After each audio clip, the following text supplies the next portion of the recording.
The Victorian era, a time of progress and innovation, was also an age of ignorance and experimentation when it came to medicine. Beneath the polished veneer of Victorian society lay a world where doctors relied on trial and error techniques and patients endured treatments that could be as harmful as the diseases themselves. In this video, we'll explore the strange and often deadly medical practices of the Victorian era. From arsenic-laden tonics to rudimentary surgical tools, prepare to uncover the chilling realities of 19th century healthcare. Bloodletting, the go-to cure. During the Victorian era, bloodletting was seen as the solution to a wide range of ailments, from fevers to mental illness. Rooted in the ancient belief that the body's health depended on balancing its four humours: blood, phlegm, yellow bile, and black bile, doctors believed that draining blood could restore harmony. This practice was so widespread that it transcended social classes. Both the wealthy and the poor were subjected to it. Leeches became a staple in Victorian medicine, often applied to the skin to draw out blood in a controlled manner. Wealthy households even kept leech jars as part of their medical kits. Lancets, small sharp instruments used to make incisions, were also common tools for manual bloodletting. Despite its popularity, bloodletting was far from harmless. Many patients were left dangerously weak, and the practice sometimes exacerbated the very conditions it sought to cure. Infections from poorly sterilized tools were frequent, leading to complications that could turn deadly. Yet, Victorian doctors persisted, convinced of its efficacy, even as medical advancements began to challenge the practice.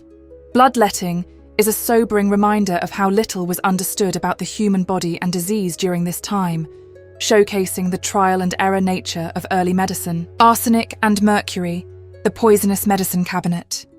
The Victorian era was rife with bizarre remedies, and arsenic and mercury were at the forefront.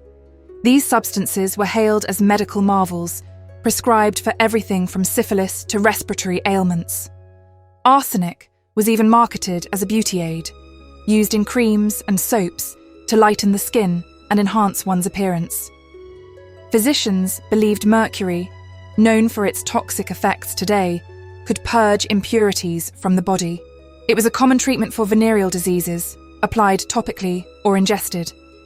However, the side effects were devastating, causing neurological damage, severe tremors, and in many cases, death.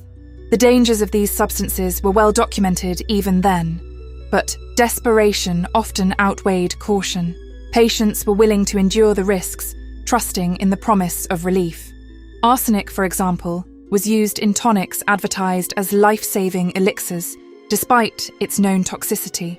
The widespread reliance on these poisons underscores the limited understanding of chemistry and medicine in Victorian times. It also highlights the era's grim reality. For many, the cure was as deadly as the disease. Surgery without anesthesia. Imagine facing surgery without the promise of anesthesia. For much of the Victorian era, this was the grim reality.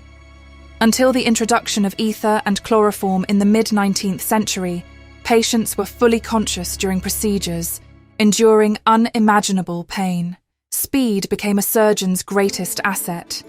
Renowned figures like Robert Liston, nicknamed the fastest knife in the West End, could amputate a leg in under 3 minutes. But haste often led to mistakes, and the absence of sterile techniques meant that infections were almost inevitable. Mortality rates following surgeries were alarmingly high, with sepsis claiming many lives. Operating rooms, if they could be called that, were often little more than wooden tables in poorly lit, unhygienic spaces. Blood-stained aprons were worn as badges of honour, symbolising a surgeon's experience. The lack of understanding of germ theory compounded the risks, with instruments reused between patients without proper cleaning. The advent of anesthesia and antiseptic practices in the latter half of the century revolutionised surgery, but the horrors of its earlier days remain a haunting reminder of medicine's brutal past. The rise of patent medicines. Victorian pharmacies were a playground for cure-all remedies, known as patent medicines. These concoctions promised relief from every ailment imaginable: indigestion, insomnia, depression, but often contained harmful ingredients like alcohol, opium, and cocaine. Unlike today, these products weren't regulated. Advertisements in newspapers and posters touted miraculous results, drawing in desperate customers. Families kept bottles of tonics and elixirs in their homes, unaware that they were ingesting addictive and potentially lethal substances. The allure of patent medicines wasn't just their promises, but the ease of access. Anyone could purchase them without a prescription, making them popular among the working class. For many, these remedies provided temporary relief, but often led to addiction or worsened health. The unregulated nature of this market exposed countless people to unnecessary risks. Children, in particular, were vulnerable, with many patent medicines marketed specifically for them. It wasn't until the early 20th century that governments began to crack down on these dangerous practices. Patent medicines reflect the Victorian-era's blend of ingenuity and recklessness, a testament to a society willing to experiment at any cost. The dark side of Victorian psychiatry. The treatment of mental illness in the Victorian era was deeply flawed and, in many cases, inhumane. Asylums, intended as places of healing, often became sites of neglect and abuse.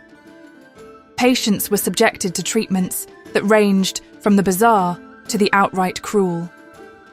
Cold water baths and electroshock therapy were common practices, based on the belief that shocking the body could reset the mind. Isolation was another favoured method, with patients confined to small, barren rooms for days or weeks. For women, the reasons for institutionalization were often trivial. Postpartum depression, or even being outspoken, could land them in an asylum. The stigma surrounding mental illness was pervasive, and many patients were abandoned by their families, left to languish in overcrowded facilities. Staff were often untrained, and conditions within asylums were unsanitary and dangerous. Despite the grim realities, the Victorian era also saw the beginnings of psychiatric reform. Advocates like Dorothea Dix in America and the Quaker movement in England pushed for more humane treatment and better conditions.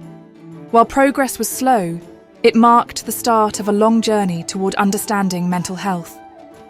Victorian psychiatry serves as a sobering reflection of societal attitudes toward mental illness, revealing how far we've come and how far we still have to go.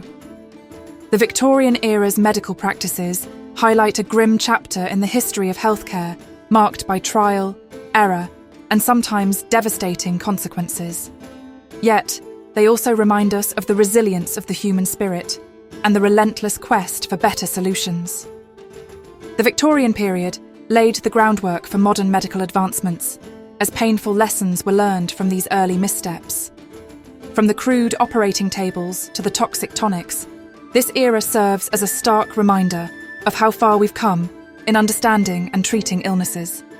If this deep dive into Victorian medical history fascinated you, make sure to hit the subscribe button for more captivating stories from the past. Let us know in the comments which Victorian practice you found the most shocking, and join us next time as we continue exploring the strange and sometimes horrifying corners of history.